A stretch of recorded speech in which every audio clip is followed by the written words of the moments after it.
سلام دوستان عزیز، حالتون چطوره؟ با ویدیوی گرونترین تفریحات دنیا خدمت شما هستیم. شماره 10 سفر دور دنیا با پرواز جت خصوصی و اقامت در هتل‌های 5 ستاره است. شامل بازدید از کشورها در مدت چند هفته با خدمات 24 ساعت است.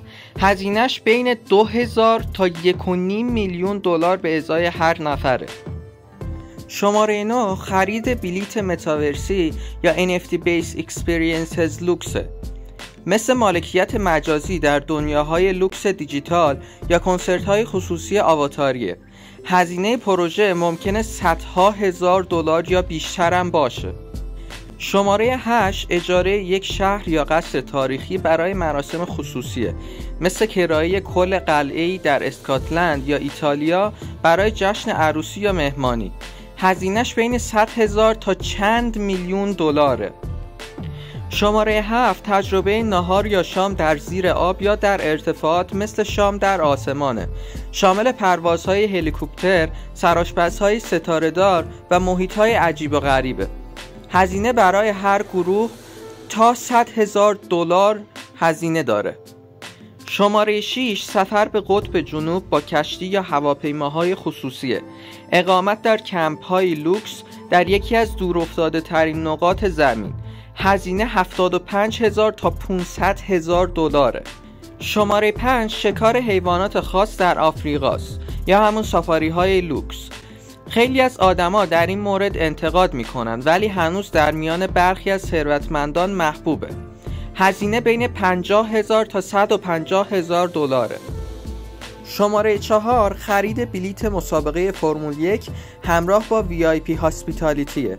شامل دسترسی به گاراژ راننده ها، اقامت در هتل های فوق لوکس و پروازهای خصوصیه. هزینه از 50,000 تا 1 میلیون دلار میشه. اگه تا اینجای ویدیو خوشت اومده حتما لایک و سابسکرایب یادت نره.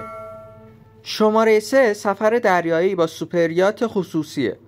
شامل خدمه کامل، آشپزهای میشلن، تجهیزات غواصی، هلیکوپتر و زیردریاییه. هزینه 200,000 تا چند میلیون دلار در هفته است. شماره 2 اجاره یک جزیره خصوصی لوکسه. جزایری مثل نکر آیلند که مال ریچارد برانسونه و یا موشاکای که مالکش دیوید کاپرفیلده. هزینه‌اش از 50,000 تا بیش از 1 میلیون دلار در هفته است. و در آخر شماره 1 سفر به فضا با شرکت‌های خصوصی مثل اسپیس ایکس، ویرجین گالاکتیک یا بلو اوریجینه.